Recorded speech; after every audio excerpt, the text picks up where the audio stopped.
3. Yummy like a gummy bear.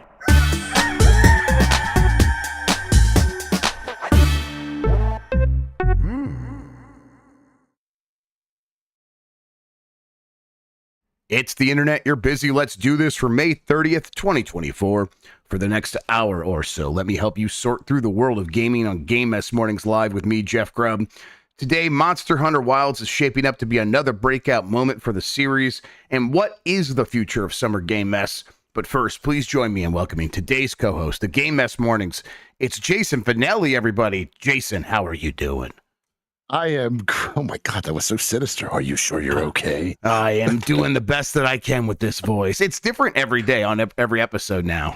I feel like the live show I sounded one way, the first episode back I sounded another, and now this is a whole new voice at this point. But I'm getting there. I'm getting back.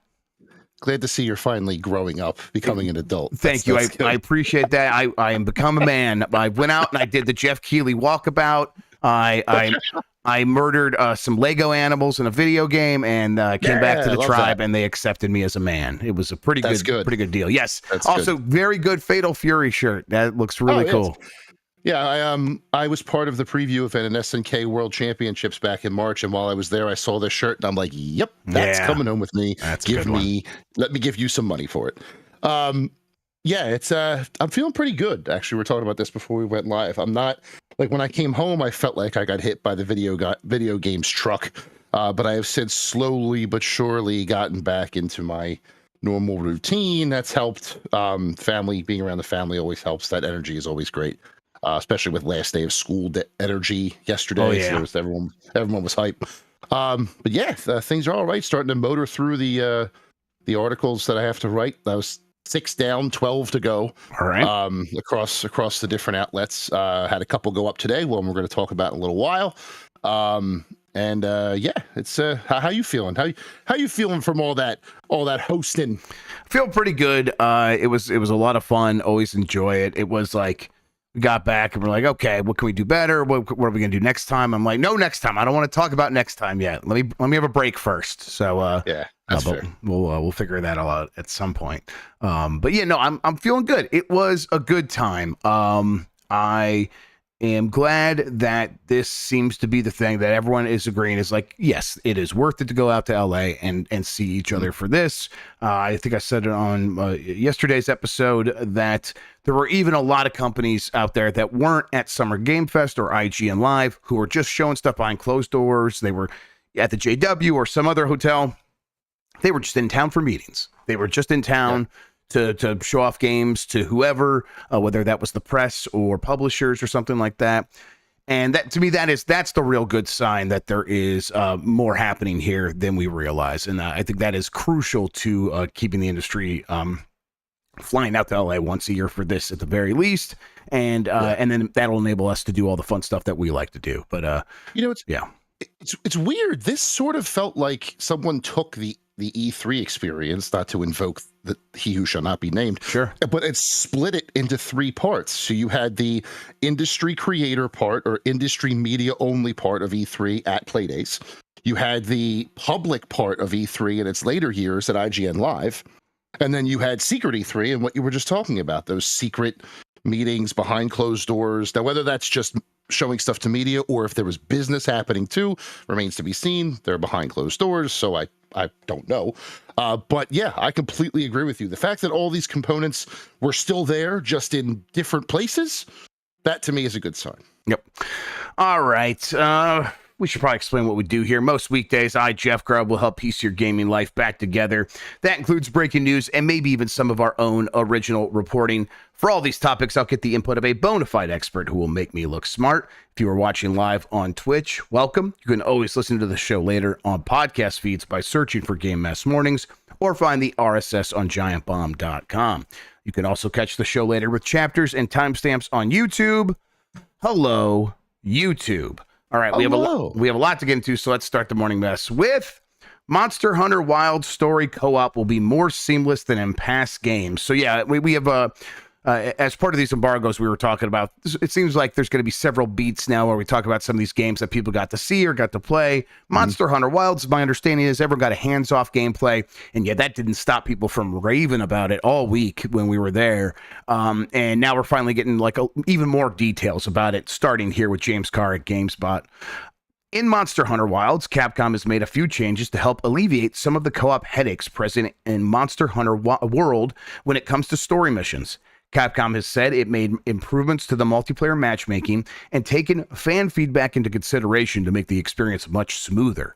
Speaking with GameSpot, Monster Hunter Wilds director Yuya Tokuda said that feedback from players has been used to lessen the annoyance of forcing players to watch cutscenes and story missions before they would party up. In Monster Hunter World, you would need to load up the story quest, go into the map, and find the monster, which would trigger the cutscene. After the cutscene finished, you could invite other players to your hunt. This was only true the first time you did each story mission, but it made playing co-op more difficult than most players would like. And here's a quote now. While we could say that there will be some segments where you have to witness certain parts of the story before you can actually start some of those co-op elements, in the background, we've taken care to make sure that players are always connected or they can stay always connected in terms of co-op parties, Tokuda said.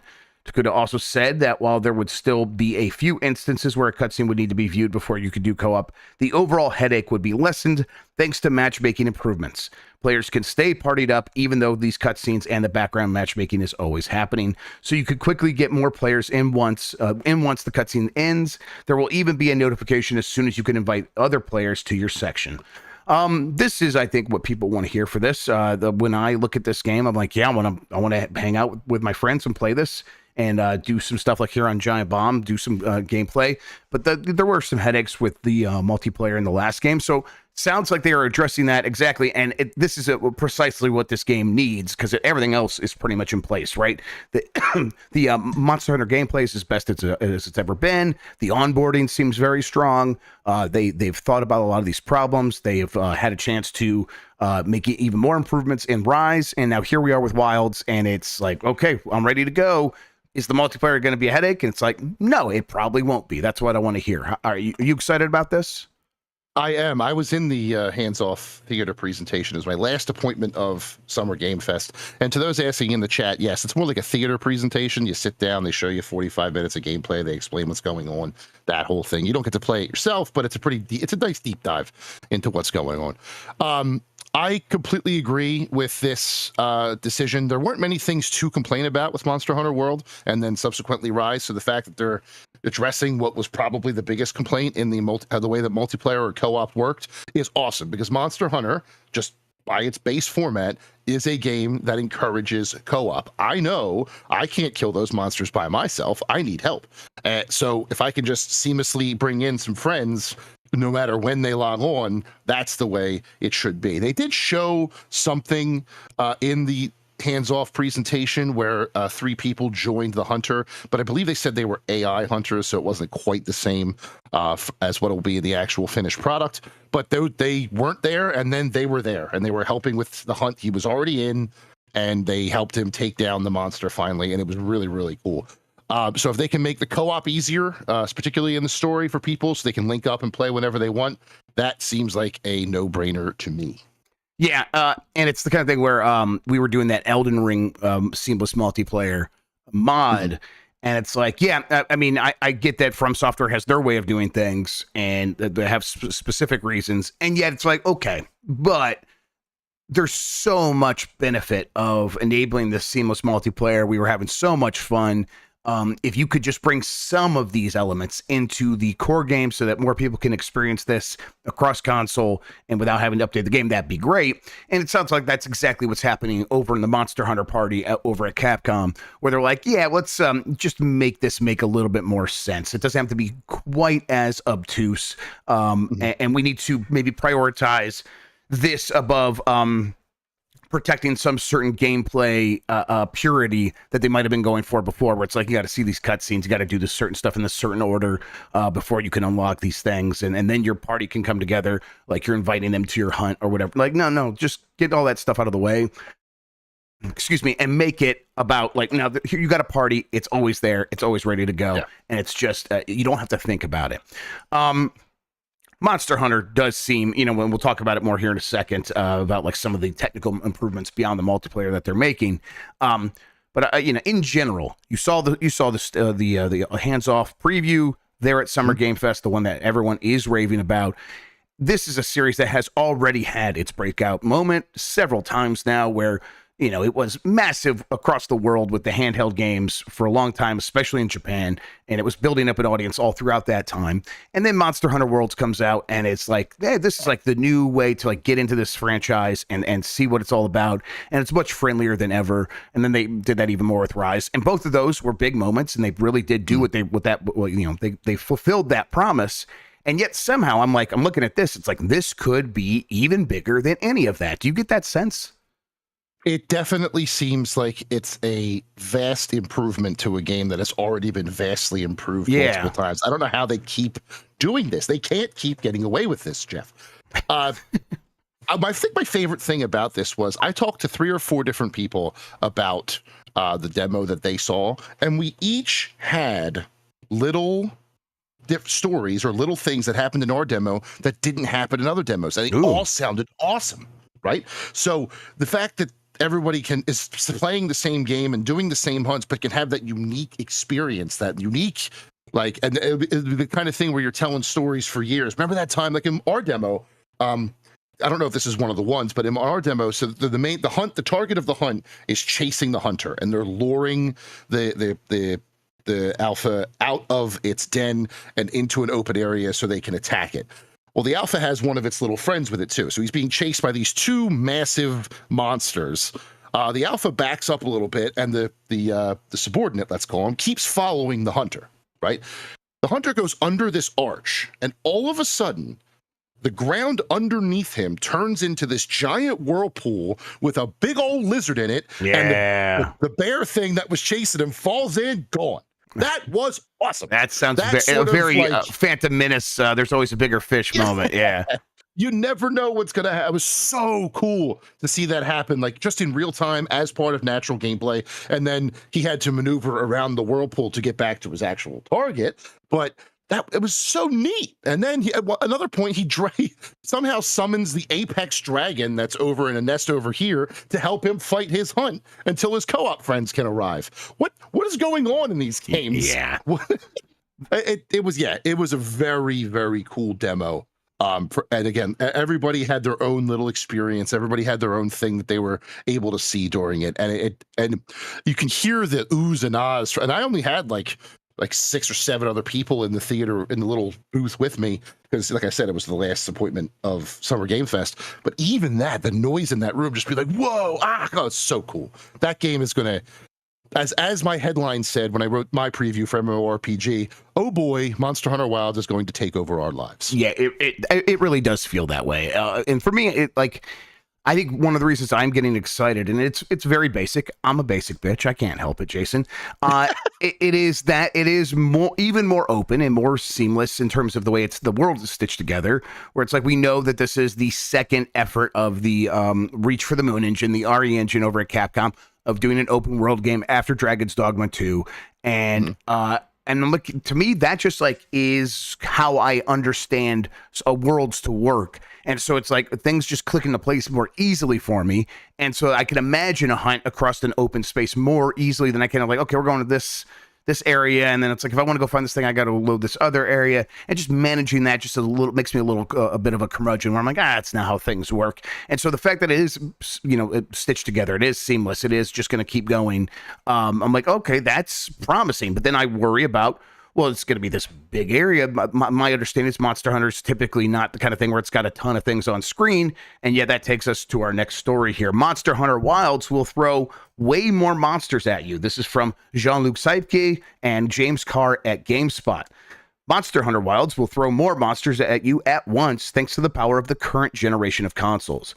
Capcom has said that Wilds will feature herds of large monsters, giving players more monsters to contend with during each hunt. In an interview with GameSpot, which you can read the entirety of on the website right now, Monster Hunter Wilds director Yuya Tokuda said that the game will blow past the limitations of previous entries. Instead of the max of 3 monsters running around at once during a hunt, there will now be herds of large monsters, similar to herds of smaller monsters present in previous games. Now, when you reach your target, you may have to contend with multiple of that monster at once. There will even be more large monsters around, which Tokuda said will create more dynamic moments in the gameplay, which I think is what you described there. It is like taking the understanding of how Monster Hunter worked previously and extrapolating, like, what if it was bigger? What if it was more? What if it was more seamless, right? In every way. And to me, that's exciting. Just amping that gameplay up to 11. And yes, I did see both of those things. I described the Apex Dragon when I was talking previously, but when they first approached the main target, the alpha, it was in a den with 2 other of these big bear things. The name is not coming to me at the present moment, but the one who followed it and got sucked into the hole eventually, and then the other one just stayed behind and was like, I'm not dealing with this. Kill him, I'll become the alpha. That's great. But like he's trying to wake up, because they're asleep when you get there, like all 3 of them like huddled sleeping, and he's trying to wake up the alpha one without waking up the other 2. And then when he swings, he somehow wakes up the other 2 and not the alpha. So the other 2 are just coming at him, and he's trying to get around, like, can I get my first poke in? The alpha is just not bothered by any of this, and he finally gets the poke in, and the hunt starts. Wild. It's a fitting name, Wild, because there is a lot happening, and it's very hard to find something bad in what I was seeing. And another thing too is how it balances like this serious hunting, like 4-player co-op with levity and silliness. So the demo starts with you buying some cheese at a market, and then you make your base camp and you cook some food to give yourself some stat boost before you go hunting. Well, in the demo, he makes this like just a steak with this cheese on it. Jeff, the scene of this hunter eating this meat was some of the horniest shit I have ever seen in my life. It like zooms in on the cheese, and his face is like, oh, and then he cuts it and he holds it up in front of his mouth and he eats it, and it's just like it was like just loosens the throat and eats it in one go, like he's like chewing on it, and it's like coming. Oh my god, he was really enjoying that steak. That food looks really good in those games, though. I get it. It does. Yeah. That I don't know I don't know, Monster Hunter. I would love to know how they research that. Like, how do you research? Could you go to a restaurant and like stare at someone as they're eating get like right up in their face? Yeah, probably. Steak or probably just like that. turn the camera on themselves and just really just eat their favorite food. Absolutely, get in there. But yeah, nothing but good things to say about this, man. It really is shaping up nicely. And if in a world where if this comes out the same time frame as World did back in 2018, which was like late January, I want to say, the beginning of the year, and you can bookend 2025 with this and that other thing looming in the distance from a company called Rockstar, that's a hell of a year for video games. Should that come to pass. Yep, that's I think that's the other thing is like 2025 looking very busy already. Ooh, baby. A lot of these games at Summer Game Fest getting announced for 2025, including this one. And this is one that doesn't need to get out of the way of anything, even like GTA 6. But GTA 6 will be coming next year, apparently. And I think a lot of these games will be like, oh boy, never mind. Can we just maybe let's go to 2026? We messed up. Yeah. We'll see. All right, let's get this next one here. Just a quick note. Summer Game Fest is returning in 2025. This is from Tom Ivan at VGC.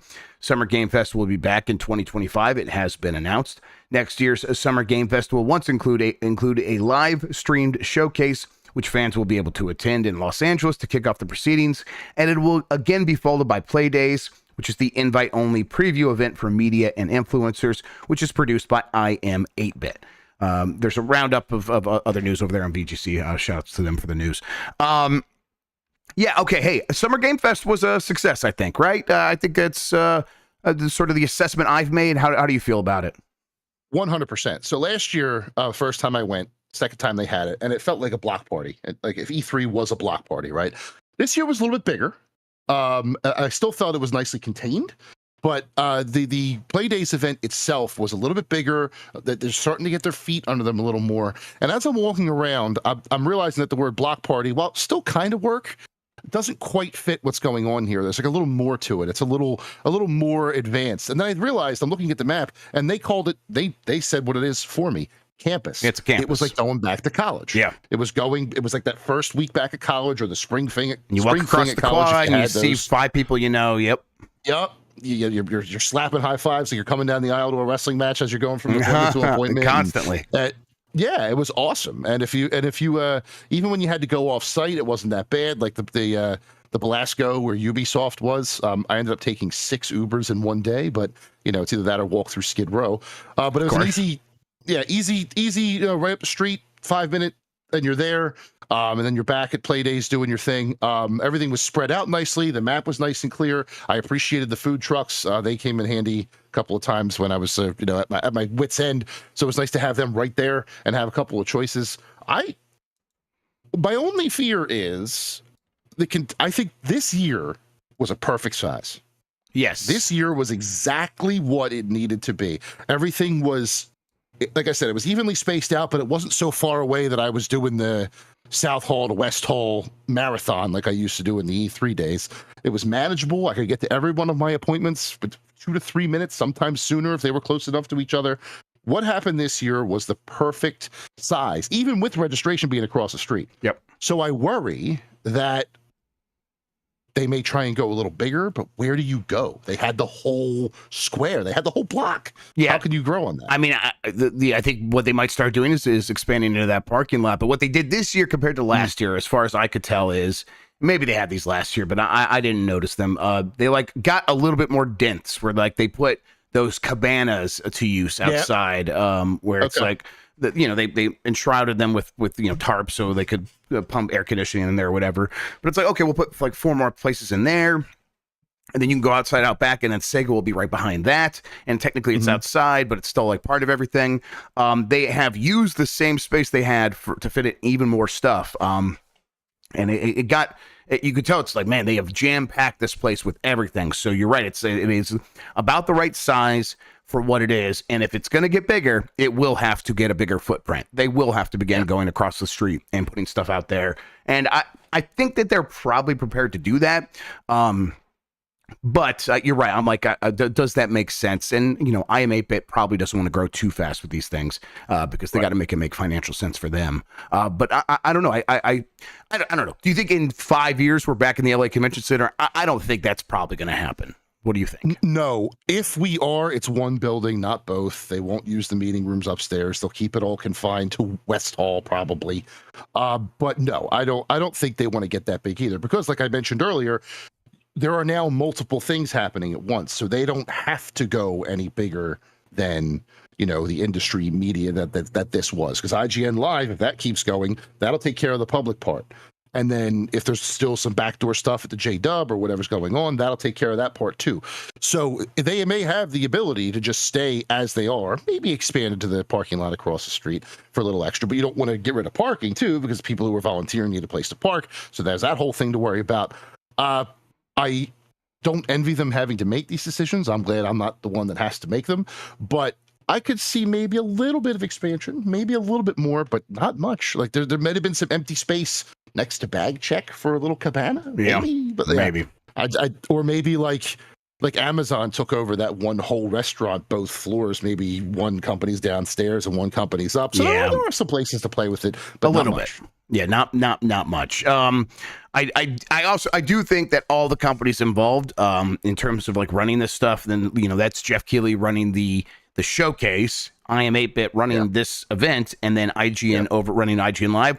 All seem to make quite a bit of money from all this. I would hope so. I don't know. Like IGN Live had tickets for sale. I know at a certain point they were handing out tickets, which of course they were. It's more important to get people there than not.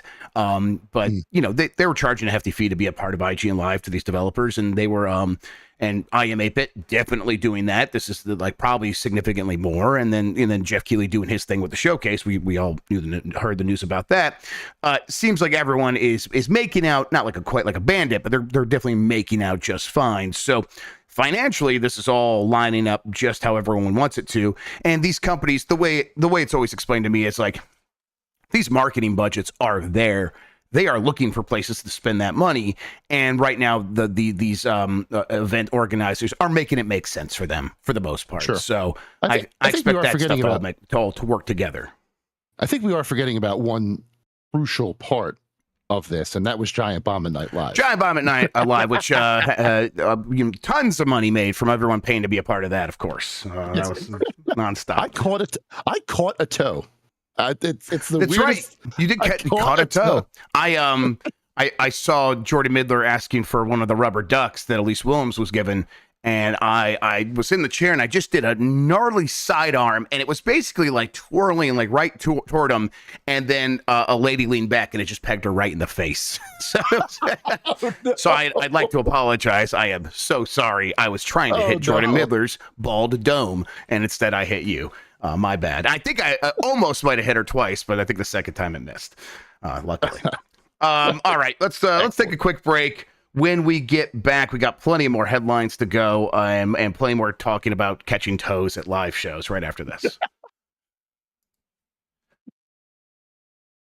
I couldn't bring myself to eat it either. Oh, Jeff Scrub, huh?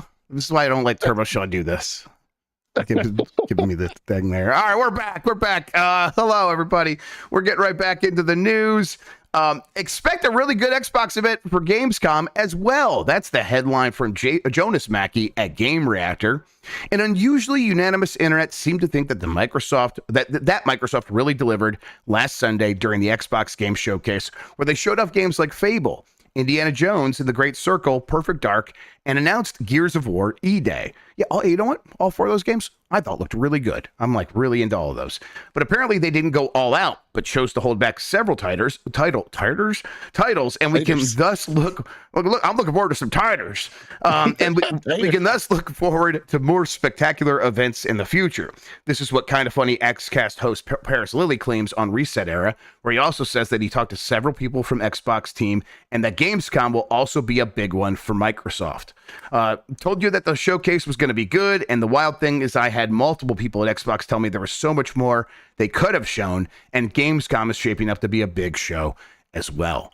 I don't think Gamescom will be as big a show as this, but they could definitely have several more surprises. I mean, the reality is they have so many studios, and they had so much to catch us up on in terms of talking about games that had been previously announced.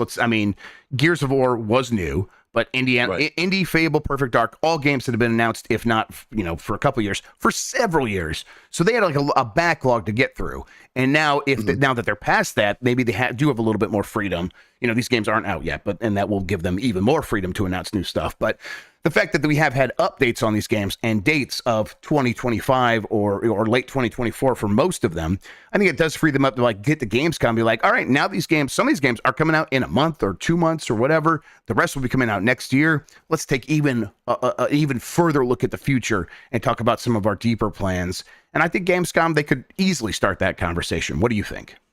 Yeah, I think there's a possibility that they could have a two-pronged approach. Like you said, they announced the dates of the ones that were 2024 at this show, like Indiana Jones, when's that actually coming? Avowed, when's that actually coming? Stuff like that. And then get into, here's what might be a little bit down the pike. Maybe this Aura, Contraband, Everwild, OD, Towerborn, games that we already know about that weren't mentioned in this. And then maybe some new projects that we haven't heard of yet. I agree with you that I don't think it's going to be as big of an event for Xbox at Gamescom as this one was, but that's by virtue of the fact that they don't have their own press conference at Gamescom. Right. They will be part of Opening Night Live with Jeff Keighley. So unless they're planning on just taking over that thing and giving him as many games as he wants, then no, it won't be as big of a show. But if they have like a live at Gamescom on the floor where they do 3 days of interviews and stuff like that, and they had drip feed announcements like that too, then we could be coming out of Gamescom thinking that Xbox is in a much bigger position than we even thought they are now. And they're coming off of a really, really good show. Like someone equated this Xbox show to PlayStation at E3 2015. And that comparison alone is one thing, but I believe, if I remember now correctly, that comparison came from John Drake, who set up E3 2015, which gives it even more clout. So, yeah, I mean, Xbox went from a PR nightmare months ago, which still lingers, don't get me wrong, clearly, to now maybe they're going to have some games stuff to kind of not brush it aside. It'll never be brushed aside, but kind of like get back in some good graces a little bit if these games start to come out. It'll never be fully better, obviously, but they have to do something. And this show had to be good. So maybe Gamescom can keep that going. Yeah, I and I think Gamescom coming along will be great. I think what they need is Avowed to come out and be great. They need Indie to come out and be fantastic. Like, they need the games to be the thing now. Another showcase, another opportunity to show off games, to make new announcements. That that's the job. I like it. I like talking about that stuff. I like getting excited about these things. I like more when the games are hitting and playing good, and we're like talking about how good my favorite thing to talk about right now recently has been Capcom. Hey, Capcom's got to figure it out. They know how to make games, and it's because we're playing the games and everyone's falling in love with them. That is the real story that Microsoft needs to get to if they want to get to the point where it's like we're letting the games speak for themselves. That's not what the showcase is. That is commercials speaking for themselves. So we need to get to a point where like it is the actual games. They're getting to that point slowly but surely. We'll see. We say surely because every year we say it's going to be next year for Xbox. If Avowed comes out and is mediocre, we're kind of right back to square one, I think, in a lot of ways. I don't necessarily think that'll happen. I have no idea what to expect from Avowed. I'm hopeful. But I think that Gamescom is one thing. It is all about the games at this point. But you're right that they can begin to establish this new era of they are letting the games speak for themselves, past this point of like, we were out there always putting out fires, and a lot of those fires we were starting by just talking too much, and yeah. Now, all that said, it is like, even if everything goes hunky-dory, or if everything's perfect, it is still just a different world in terms of where we were even a couple years ago from the expectations for these consoles. I don't think I put it in the news here, but there because this is like a story yesterday, and I just kind of missed it. But a lot of fans over at PlayStation are like, man, why is this Lego Horizon game going to Switch? That is, we don't like that. And it's like, I think that's just kind of how it's going to be now, where sometimes these games where it's like they never would have came to other platforms before, or if it was like a Nintendo thing, it would never come to another platform. But for PlayStation and Microsoft, even if things are going great for them, which, by all accounts, for the most part, everything is going great for Sony, like they want that growth, and this is where they're going to get it. So it feels like things like having all these games now for Microsoft is better than not having them, but it doesn't feel like it's going to completely solve their understanding of how they're going to approach the future of what the Xbox brand looks like, right? Right. And I think that there's always going to be some sort of cross-pollination now, like you were saying, PlayStation to Switch, and with Xbox it's already done to PlayStation, when it makes sense. You're not going to see every game come to both consoles. I think I remember hearing that Doom, The Dark Ages, was confirmed for PlayStation as well. It is. Yes, confirmed. Because that makes sense. That is a game that has a big market on both consoles. Sure, if it's day one Game Pass, the Xbox has a bit of an advantage, but it'll sell very well on PlayStation because Doom is awesome. And if that Doom game is awesome again, then why limit yourself from that market when you don't have to? And PlayStation now recognizes that. And the fans can get mad all they like, but putting a Lego Horizons game on the Switch is a fantastic gateway for the kids and the young teens, even maybe the parents that are playing Lego Horizon with the kids, to be like, oh, this Horizon game, there's 2 games out on PlayStation. We had never heard of it before. Maybe we try that too. And then bang, you have new Horizon Zero Dawn fans and new Forbidden West fans. And that is the kind of pipeline you can create now. You cannot, those walls can't be up anymore. They just can't. Not if they want this infinite growth corpo nonsense where the line keeps going up and people can keep their jobs. They have to explore every option. And if they can create a pipeline from Lego Horizons to the eventual actual Horizon 3, why would they not try that? I don't get it. Yep, absolutely. And we will talk a little bit more about them talking about it going to the Switch here in a story in a second. We do have that. All right, let's hit this one. Team Asobi doesn't think it would be a problem if PlayStation wasn't a part of future Astro games. This is from Tom Ivan at VGC.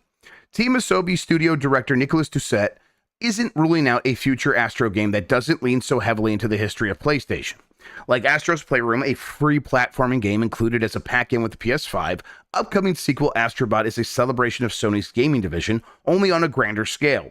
Set for release in September, it tasks players with rescuing over 150 iconic VIP bots inspired by legendary characters from 30 years of PlayStation history, according to Sony. But in an interview with VGC at Summer Game Fest, creative director Doucet called Astro a flexible IP that's capable of standing on its own 2 feet. When we started this game, we had discussions about whether we should or shouldn't lean on PlayStation, he said. There were various opinions, with some questioning whether we should fly with our own wings and not be held back. But actually, we decided it was the case that we were already doing that, and then we also added this layer of PlayStation because we can, and why not? He added that was our mindset if in the future we had an adventure that was all Astro and PlayStation wasn't a part of it, and that's not like Sony's not a part of it, PlayStation IP aren't in the game. I don't think that would be a problem. As long as the core elements and qualities of the game are great, then I think anything is possible. I agree with this. In fact, that is already my experience, Jason. I played the game at for 20, 25 minutes. I'm so jealous. I flew through it. I saw some people like, I played it for 40 minutes. I'm like, fucking amateurs. What is going on here? These games journalists embarrassing us all. I took that thing apart in no time. But when I was playing it, I'm like, oh yeah, Kratos. That's great. Can't wait to get back to playing the really fun video game they made. It is all just a bonus. And, when I put out my tweet, which is hyperbolic, but I also at the same time mean it. It's already my favorite game that I've played this year from the little I've played. So it's already kind of at the top of my list for game of the year because I'm anticipating the rest of it to be that good. We'll see how it actually shakes out. But yeah, there's fanboys and people who are like, but some people are like, it's a nostalgic thing and it's just that it's manipulating you with that stuff. I'm like, that is not why I like this game. I don't mind that stuff. In fact, I do like those elements about the game. It's fun to see those characters. But that is not the thing holding up the fun of Astrobot. It is 100% the creativity, the variety, just the nonstop smile across my face every time I'm doing a new thing in that game. So it could already stand on its own. So I think they're right. If the next game, Astrobot 2, comes out and it has nothing to do with PlayStation Legacy IP, I won't even notice, Jason. I think that's probably going to be the case for most people. What do you think? I think that the PlayStation IP is a good draw, like a good way to draw people in who may not try it anyway, especially being a PlayStation 5 exclusive. But yeah, it definitely seems like the type of 3D platformer that could eventually turn into its own franchise. I'm now thinking about a world where it does get ported to Switch, but it still has all the PlayStation characters. So you take that Horizon argument I just made and extrapolate it to 30 years of PlayStation history. Little 8-year-old Timmy will be like, "Who's this guy in the black hat?" Yeah, and then picking up Bloodborne for the first time. That'll go well. But no, I mean, it makes a lot. Why would any company in this day and age, kind of building on what I was just saying, think that limiting themselves in any way is a solid idea? It doesn't make any sense. They have to be flexible. They have to do things like this. Is it going to piss off the platforms where they're coming from? Yes, of course. Are there companies that probably are going to keep themselves walled up no matter what because they don't have to expand? Looking at you, Nintendo. But I mean, otherwise, if you have a platformer like this that could have universal appeal, why not at least discuss that universal appeal? This whole like silos and tribalism stuff, it never made any sense to me. I just like playing video games. I don't care what controller's in my hand. If I'm having fun with what's on the screen, that's what matters most. And this could give people a lot of joy, no matter what console it's on, no matter what characters are in it. If they wanted to try and make like an Xbox version with their mascots, however many there are, no jokes in the chat, or if they partnered with Nintendo to do some sort of Mario Astrobot thing where it's a combination of both, I can see you smiling just by me saying that. Yeah, you're thinking of the year 3000. I'm like, yeah, let's move there right now. That could be awesome. So like, this sort of discussion, this logic makes perfect sense to me. In fact, Team Asobi is their name. I I had a moment in the Xbox You're showcase. not alone. Were these Team Asobo or Sobo Studios? Yeah. Team Asobo, I went, oh, no way. Yeah. And then it was Flight Sim, and I'm like, oh, right. Yes. Now we're talking about flying Sobo does commercial Flight planes. Sim. They do what's that game with all those rats? They do that series as well. I'm not gonna be able to think of it. But yes, that game. Yes, I saw my okay. No, everyone chill out. This is Flight Sim. But yes, Plague Tale. Thank you, chat. Yeah, Plague Tale. Thank you, chat, so much. I think at the very least, like what this says is, they will be ready for a future of Astro where it's like. They no longer are like, okay, how do we try to cram Kratos in here for the 5th time? Let's do an Astrobot game about Astrobot and its own lore. And then in a couple of years, when the walls have really come down a lot of these things, I say a couple of years, who knows what it actually looks like. There's always the time when it's like, if it's flexible, Astrobot could be anything for anyone whenever they need it to be. And the sort of history museum aspect can be applied to anything. Sure. I'm like already thinking like this will probably be the first Astro game that comes to PC because Astro's Playroom is it's such a PlayStation 5 tech demo that's like that was never going to come to PC. They never even charged for it. That'd probably be weird if they did on Steam. Right. This one they definitely will, and that'll be great. So it's going to be a PlayStation museum right there on Steam. That'll be interesting. But yeah, I hope. What happens here, Jason? And I talked to some people at Summer Game Fest who listened to the show. And before this, when the game got announced at the State of Play, my take was, I think that this game is hitting at the right time. It's the right kind of game for the right time for what PlayStation needs. And my hope there is that this game is going to do much better than it might have done at any other time. I don't think it's going to do 10 million copies sold, but I'm hoping for It Takes Two did 7 million copies as a multi-platform game. I'm hoping that this game can get to 5, maybe 7 million copies sold. And if that's the case, I'll be very ecstatic for it. And I think there's a real chance. I think this game has the possibility to sort of take over this second half of the year in terms of people being like, well, this is the one you gotta play. It's just so much fun. You're gonna miss out if you're not playing it. And if I think it can have that conversation, it's not gonna be some Elden Ring 25 million copies sold. We'll talk about that in a bit.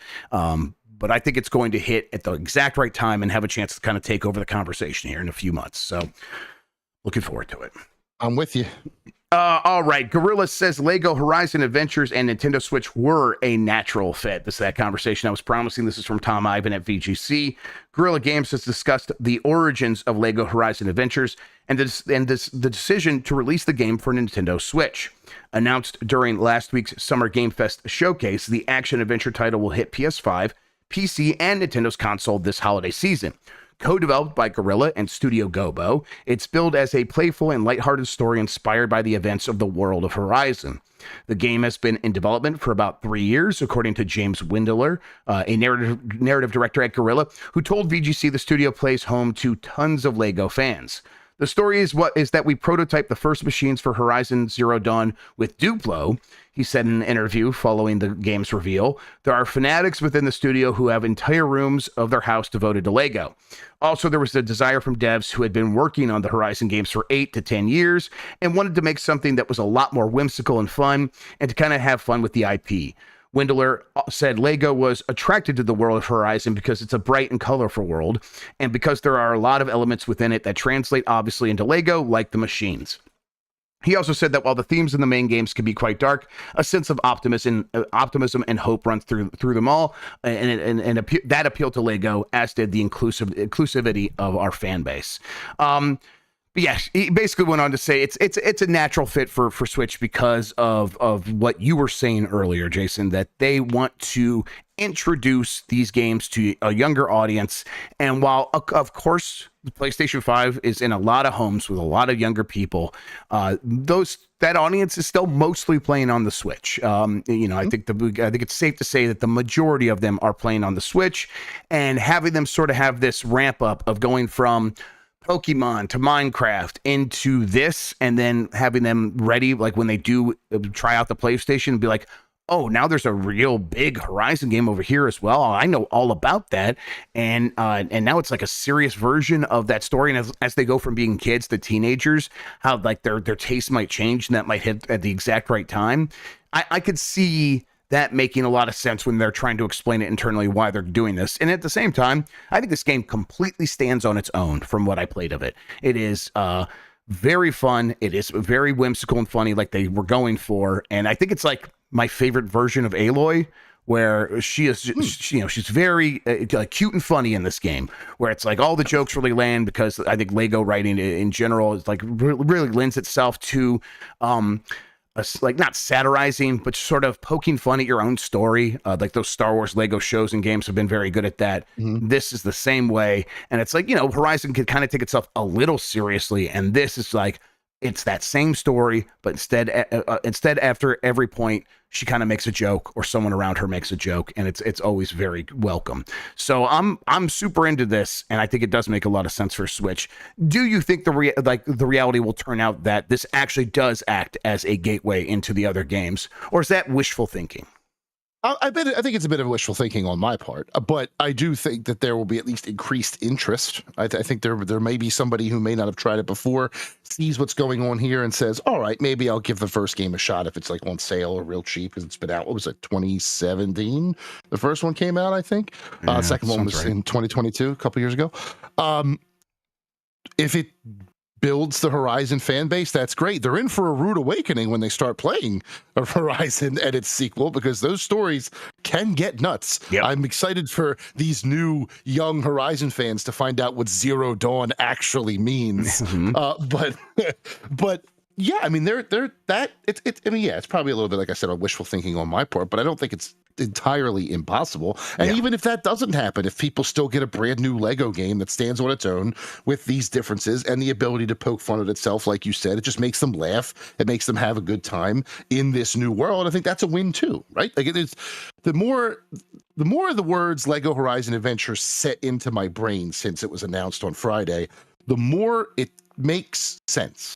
Right. Yep. The more it's a more natural fit. The more videos I see, the more firsthand accounts that I get, like when you were playing it, it'll work. I think it'll work. And I just hope there's a joke about Aloy talking to herself too much. Had that happened yet? Did you get that one? They definitely do some stuff with that for sure. When she first puts on the whatever that thing is called on her head, and yes, there's several jokes about that thing and the way she talks. Absolutely. Yeah. Good. So yeah, they get it. They get what they're doing, and they get what they're going for, and what makes those kinds of games, those Lego games, fun and funny, and they're nailing it. So yeah, I was impressed. Real quick, I mentioned Elden Ring shipments and digital sales topped at 25 million copies. Not much to say there. We'll just throw that out there. But, that is like top tier in terms of game sales. Like very, very few games get to 25 million copies sold. And Elden Ring obviously is like, if you were like had to guess, hey, has there been a game recently that's done that in the last couple of years? Elden Ring would probably be the right guess, and for every reason, like, yeah, it was a breakthrough smash hit to the mainstream, and these are the kinds of numbers you can hit if you do that. So, yes, really good for Elden Ring. Infamous video game leaker admits to pretending to be a Japanese woman for clout is the next headline. Ooh, this is a hell of a story. It's kind of weird and maybe even stupid. This is from Ethan Gotch at Kotaku.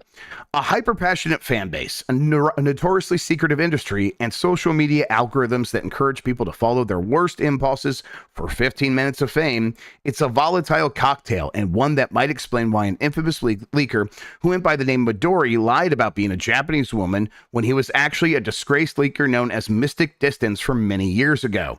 I apologize if none of that quite scanned for you. Let's rewind a bit. Heading into Summer Game Fest and not E3 2024 season, in which rumors fly about the state of various games, whether they'll be shown, and what it means if we don't hear about them, the Twitter account MBBKKKSS, a bunch of letters, which went by Midori, was posting all kinds of stuff that with just enough accurate hits to make everyone take them seriously. Midori had built up a reputation for being legit, following leaks for stuff like Persona 5 Tactica DLC, Persona 3 Remakes The Answer DLC, and a Sonic Battle Royale party game.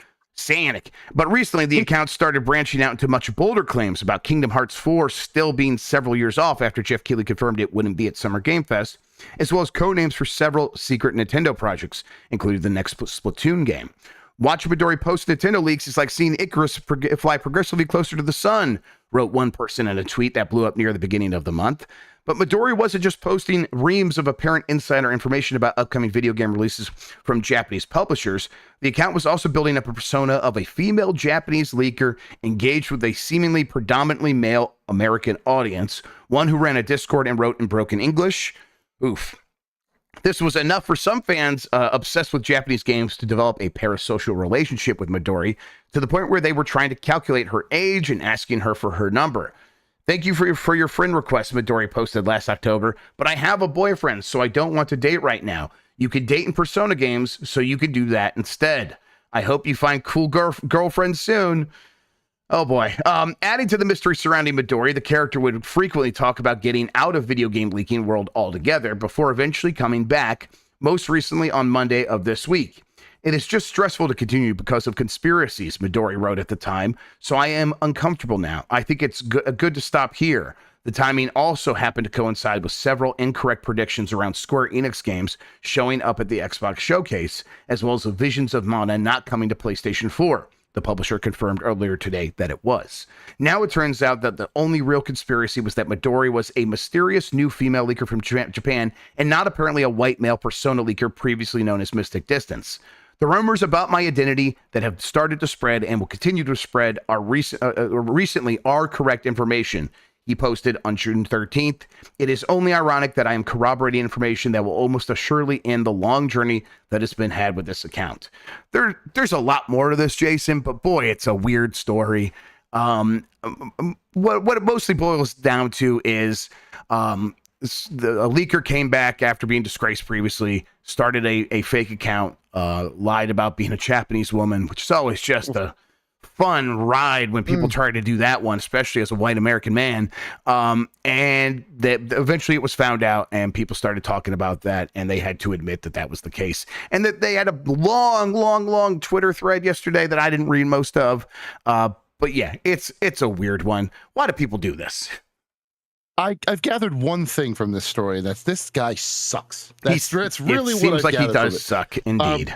Yeah, a shout out to Karate-tron in chat, who said someone replied to the tweet last night saying you could pretend to be Japanese in Persona games, so go do that instead. That's fantastic. But yeah, this reminds me of that dude, what was it, the Snitch? Or like that other leaker who ended up being some YouTuber who still gets access for some reason. And like, why would you do this? Why would you burn these bridges like that? It doesn't make any sense to me. I don't know. You and I must be cut from different cloth, because there is things that we are trusted with in this that you leak sometimes, but I don't. Sorry. But it's things that these companies trust us with as professionals, as journalists, whatever you want to call it, the ethics, and not to get all ethical journalism on you, but there are things that we are trusted with, and that's a responsibility that I hold, and I know you hold, very dear. So the fact that we get scrubs like this who decide, oh, we're just going to create these, we're going to anonymously leak this stuff and then take all the credit when it actually happens. Yes, Grubb is ethical, chat. Stop it. Not to get on a soapbox, but it pisses me off, man. Like, we're here grinding, making these relationships, developing these things, doing the work the way we're supposed to do, and then some idiot gets on Twitter and leaks everything and then gets all the credit for it because he mentioned it, when it just, that part pisses me off, and I'm glad he got found out. And sorry. Yeah, it is the kind of thing where this side of leak culture is still really weird to me. The stuff I do is reporting. I put it out on the show. I put my name behind it. I put reputation behind it. I don't have any fake accounts, Jason. I don't even like really understand like people, like how they get started down that path of trying to build personas that they can trade clout on. Because I'm like, Jason, I can't do this for clout. I got kids to feed. Like that's what I'm trying to do over here. They can't eat clout. So I don't fully understand how, like, why that works. Like, you could obviously turn that into something eventually, sure, but I think that this is clearly a byproduct of as Ethan said in the story, the algorithms on social media and you know, monetizing tweets. I think that was something recently that's made this stuff flare up in a really, really annoying way recently. But yeah, I had several conversations with several other like journalists that do like what I do, where we like leak stuff, and it's like we have our lines. Like it was, I had a conversation with someone like where I'm very frustrated when I see people who are, you know, industry insiders leaking stuff that they clearly got from another journalist that was under embargo, because that ruins it. That ruins it for everybody. That is something I have never done and will never do. Absolutely not. Because it straight up makes it a problem for everyone else. These companies are already so ready to shut down every line of communication, and I'm not someone who's like trying to get access to all these companies. That's just not where I'm at anymore. I'm not trying to do access journalism really anymore. But I'm not going to mess with that for everyone else either. That is like, right. It is the lifeblood of a lot of the industry, including my friends over at GameSpot. They talk to these companies. They have very good relationships with them. And it's like, no, if we have an embargo, or I know someone has an embargo on this stuff, and that's how I get the information, it will never ever spill out that way. So which is why I'm like, hey, companies, if you want this to stop, just put me under embargo. That is the easiest way to get it to stop. But whatever.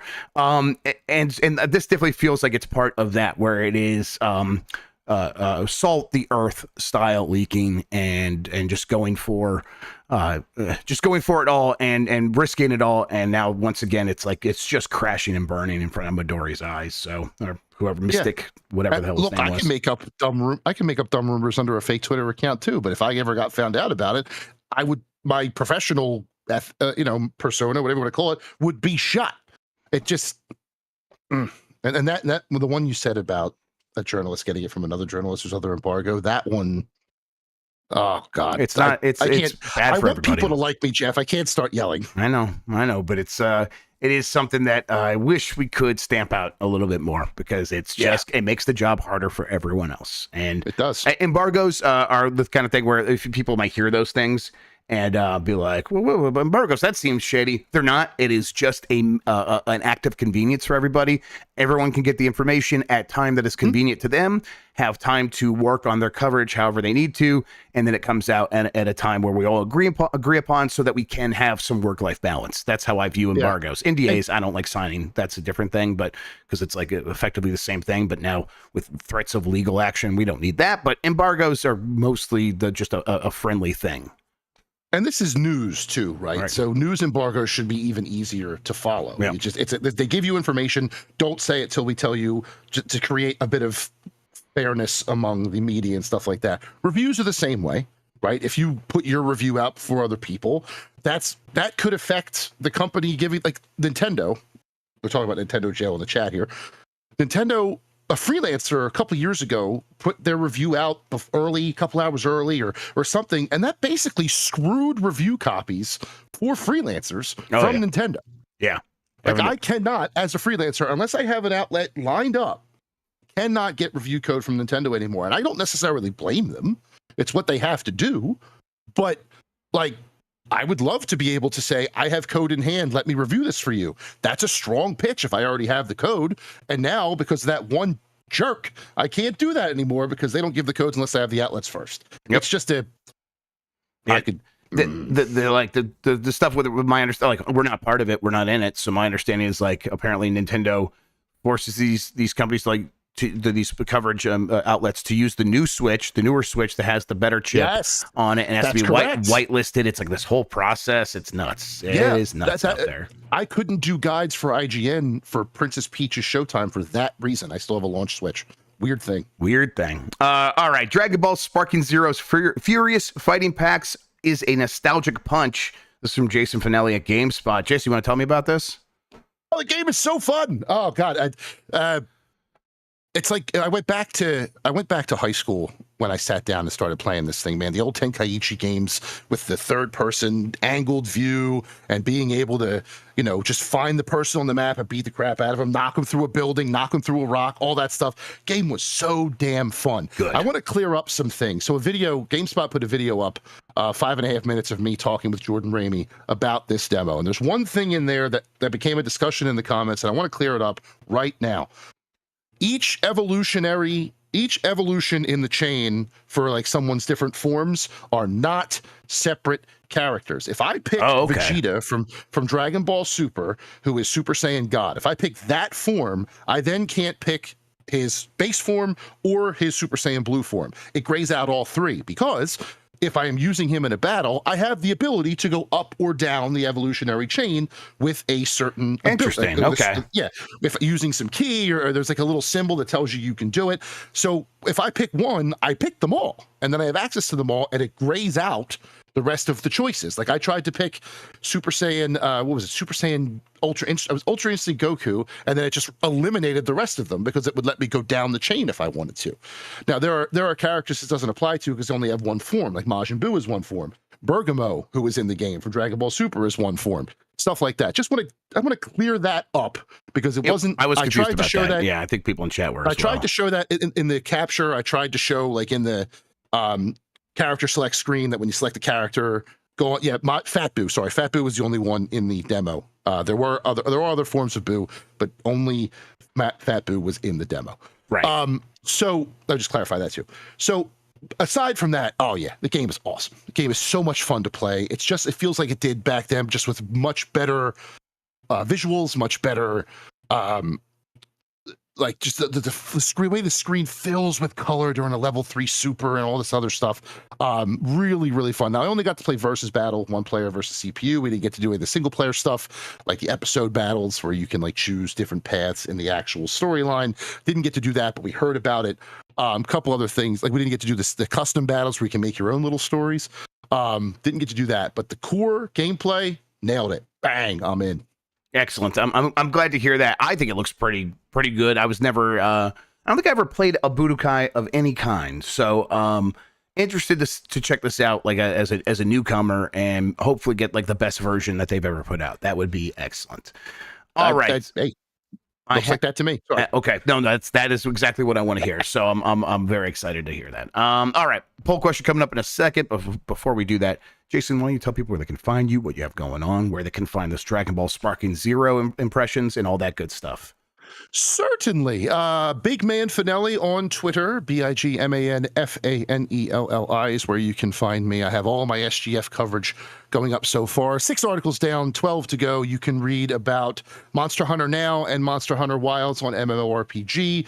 You can read about New World Aeternum and Dragon Ball Sparking Zero on GameSpot.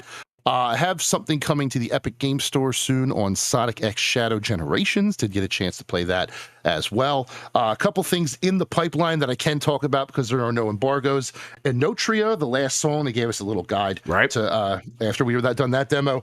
It's a Dark Souls. It's a Souls-like, but it's got a little paisan in it. It's Italian folklore, Italian culture, Commedia dell'arte with the masks. Excellent stuff. I'm excited to talk about that in my preview.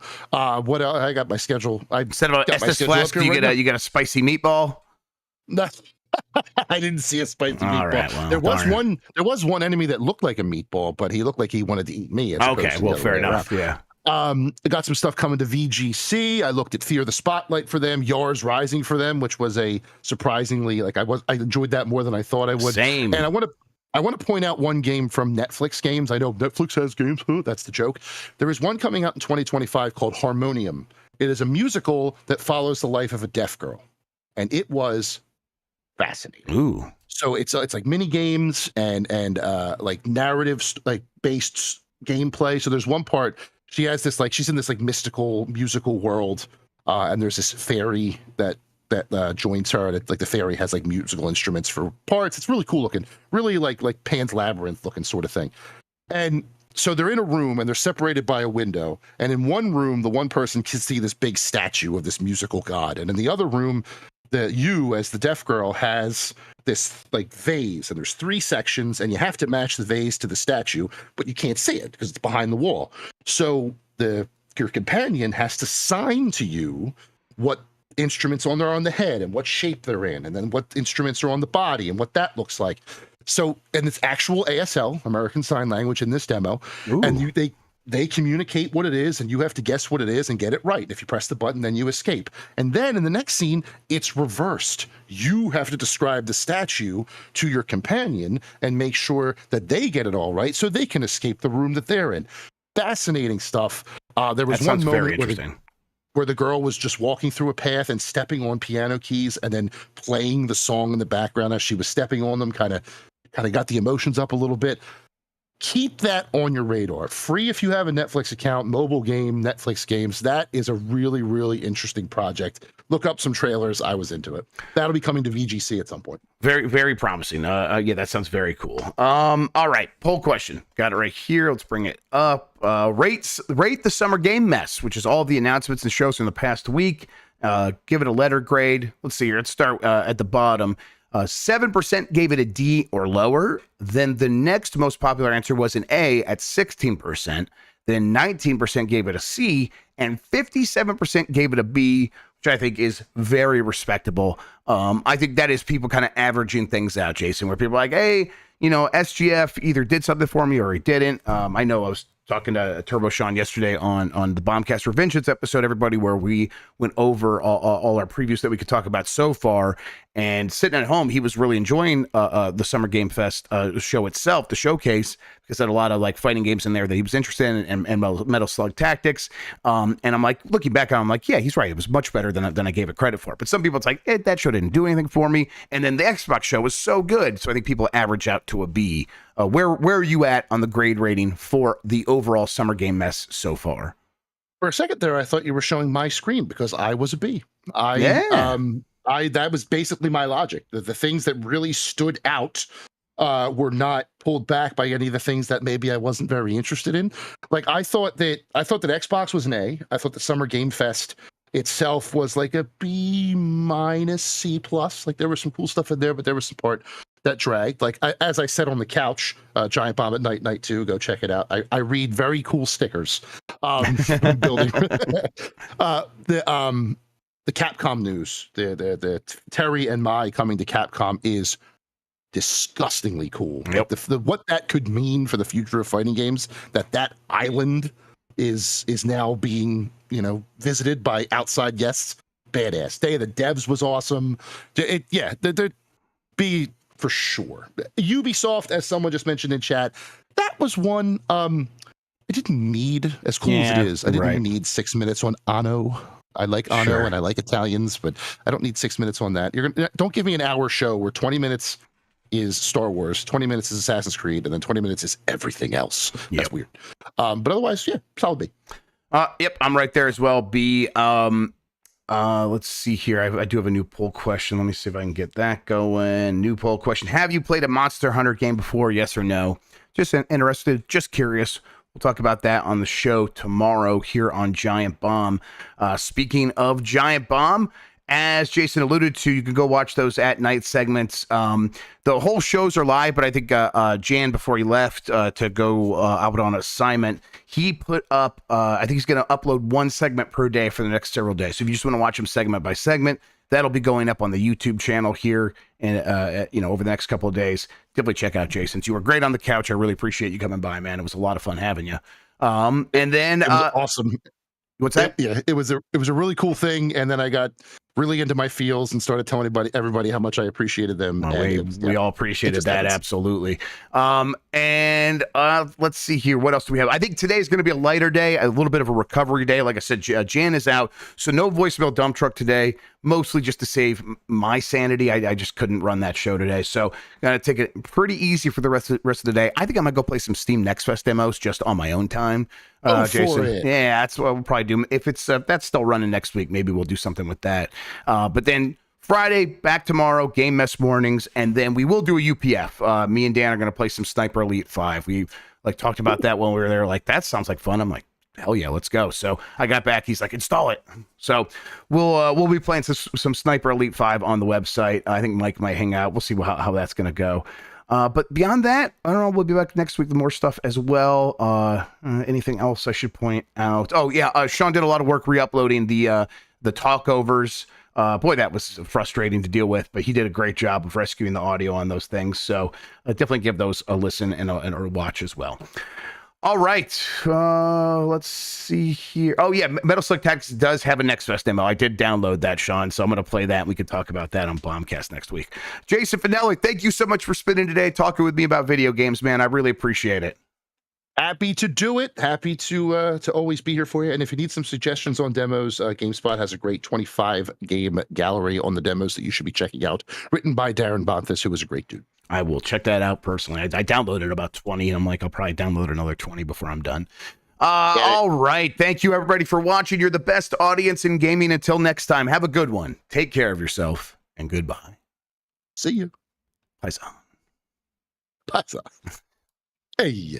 Hey.